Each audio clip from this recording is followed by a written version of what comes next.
Alingasaw ng lansangan, usok mula sa tambutso ng mga sasakyan, at di mahulugang karayom ng mga tao ang araw-araw na hinaharap ng mga manininda sa palengke. Dito sa Santa Maria, Bulacan Public Market, kung saan marami ang iba't ibang paninda ang makikita, iba't ibang istorya ang mapapakinggan. Katulad na lamang ni Nanay Mera, 49 taong gulang at 5 taon nang nagtitinda sa palengke. Kabilang nga sa mga preparasyon na kanyang ginagawa bago simulan ng araw ay ang pagkuha ng mga isdang paninda sa kanyang amo. Paano po kayo nag-prepare tuwing Sa umaga, hango ng isda. Kasi may angka. may amo po? Ano po pagkakaiba po? Ay marami po kayo na nag-aano ng isda? Maraming nagbabagsak. Marami po nagbabagsak. Pero kayo po yung nagtitinda po. Sa loob ng 5 taon ay samot-saring problema rin ng kanyang hinarap tulad ng kanyang mga kapwa vendors. May puhunan po kayo dito na? Siyempre. Magkano po puhunan niyo po dito? 120 kung una. Tapos yung tubo niyo po, Minsan wala, minsan meron. minsan po, Kasi meron po minsan may matumal. matumal po talaga. Kahit balik puhunan na lang. Apo. Ano po, about po sa family niyo po. Ilan po anak niyo po? 4. 4 po. Lahat po Dalawang sila. lalaki, Ay, dalawang babae. Nakapag, dito niyo rin po sila Binuhay. binuhay din po. Sa 5 years na po. Ang galing po. Ako, 5 years yung asawa ko. Halos asawa. Sa araw-araw na paghihibaka sa hamon ng buhay ay may mga rason para tumindig at tatagan ang sarili upang patuloy ang laban. Sa aming paglalakad ay aming nasilayan sa gilid ng palengke si Nanay Arcel Pascual. Tulad ng kanyang mga kapwang nagtitinda ay may isa silang kwento na magkakapareho, at yan ay kumayod sila para sa pamilya at sa pagusbong ng mga problema dulot ng pabago-bagong panahon at pagtaas ng mga produkto sa merkado. Ano po na yung pangalan niyo po? Araceli Pascual. Arcel Pascual po. Yung mga tinitinda niyo po sa product niyo po, sa inyo po ba to or may kinukuhaan po? Hinahango lang. Paano pong hinahango? Ano po? Kumbaga, Totoo ka dun sa mga taniman, gano'n. tapos kayo po yung ano dito po. Bali po sa inyo na po to, yung kita po na nakukuha nyo. Bali sa tingin nyo po, sa isang araw, magkano po yung kinikita nyo po dito? Baka 500. 500 po. Ano may notebook mo? Ngumiti ka, saka ngumiti ka. Ano may notebook mo? Oo, bawal magalit yan. Yung, Ngumiti ka muna. Oo, nagtitinda kasi maraming 5-6. Ngumiti ka. Totoo naman yun. Alam na nila yun.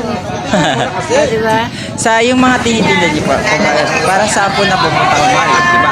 Nakakakuha kayo dito ng ano, kung nakabinta kayo ng malaki. Saan nyo po nakapupunta? Or saan? Pagkain, pamparal, pangkuryente. Sa bagay, di po, kailangan din po kasi nyo ng ano, sa trabaho po. Oo.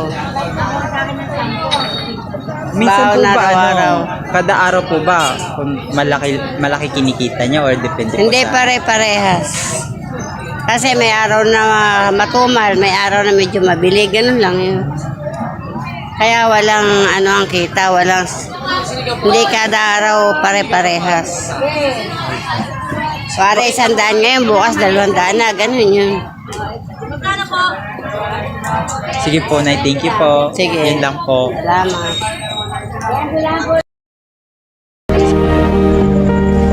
Sa hamon ng palengke ay may iisang tugon, at yun ay ang pagpatuloy lumaban para makasabay sa daloy ng oras na kinakaharap sa bawat naghihigaw sa tabi ng daan.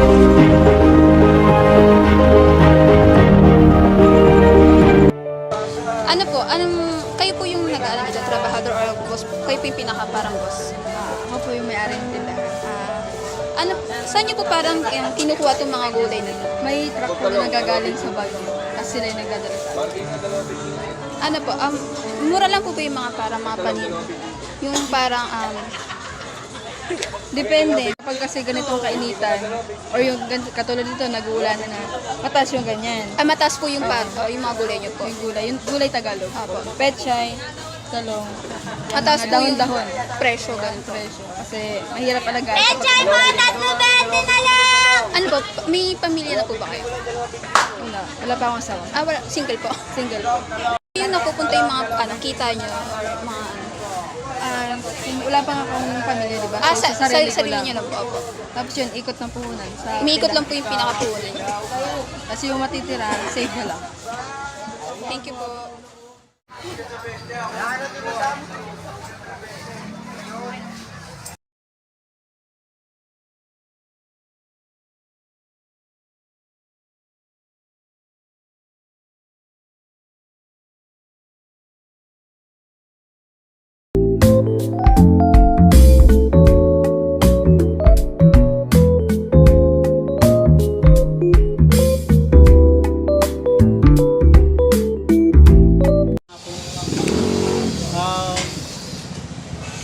Anong pangalan mo? Mark Bennett Barcelona.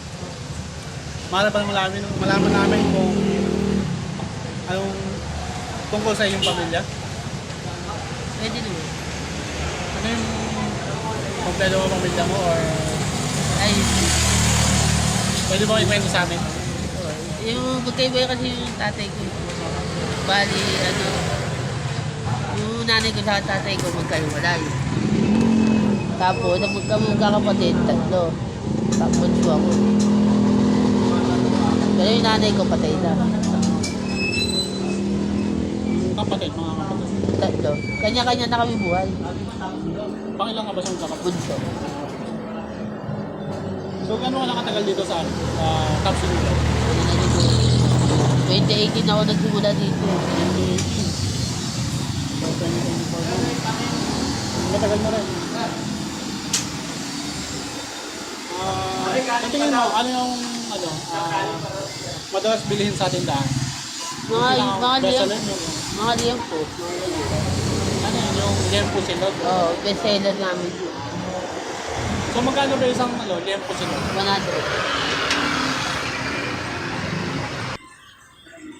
Paano ba ang paghahanda ninyo na ginagawa? Para kahit Sa, nyo bang ikwento sa amin? sa gabi, dinahanda na namin mga, niluluto namin para kinabukasan, hindi na kami mag-luto. Yung mga, So ibig sabihin, gabi pa lang, naka-prepare na yung nakaprepare ko lang sa gabi. maaari ba namin malaman yung ano-ano yung mga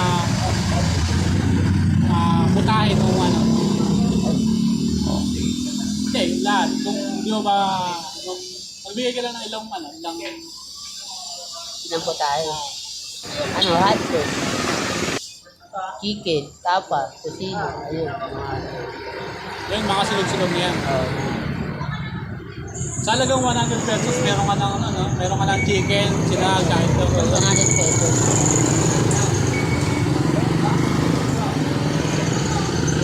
pwede mo na malaman namin kung sino-sino yung mga kasama, mga katrabaho. Pwede. Pwede ba tayo? Kaso kami lang nandito, dalawa lang kami. Dalawa lang kayo. So, Kasi shifting na to eh. Bago, sabihin mo na lang kung sino-sino yung mga kasama. Arwin Lacostales, Anton, Jason, Aileen, Legaspi. Ayun lang, yung mga pag...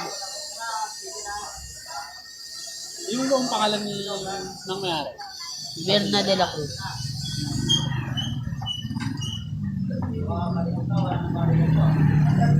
May mga pagsubok ba yung madalas mong hinaharap sa trabaho? Wala na, laktuhan ba? So paano ba nalalampasan? Pagsubok. Yung mga darating. Kunwari, mga customer dyan. Paano? Pagka lagpas ng customer, ayun. Pwede na kami magpahinga, yung mga nakaupo na kami. Pag wala na customer, nandito na kami. Ano yung mga bagay na nagbibigay inspiration sa inyo para upang mas maigi yung trabaho? Magulang. Magulang. Magulang. Magulang na. Maraming salamat pa rin.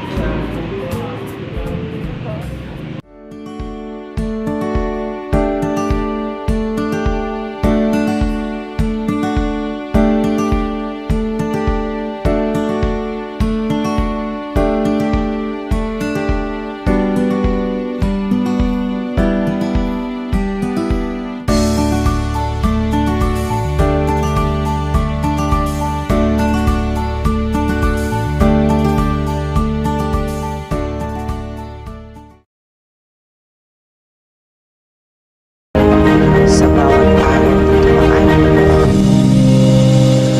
sa bawat yapak ng mga paang naglalakad, at sa bawat kalsadang puno ng mga tao, makikita ang bilis ng ikot ng mundo. May mga taong abala at nakikipagsapalaran upang makaahon sa hirap ng buhay.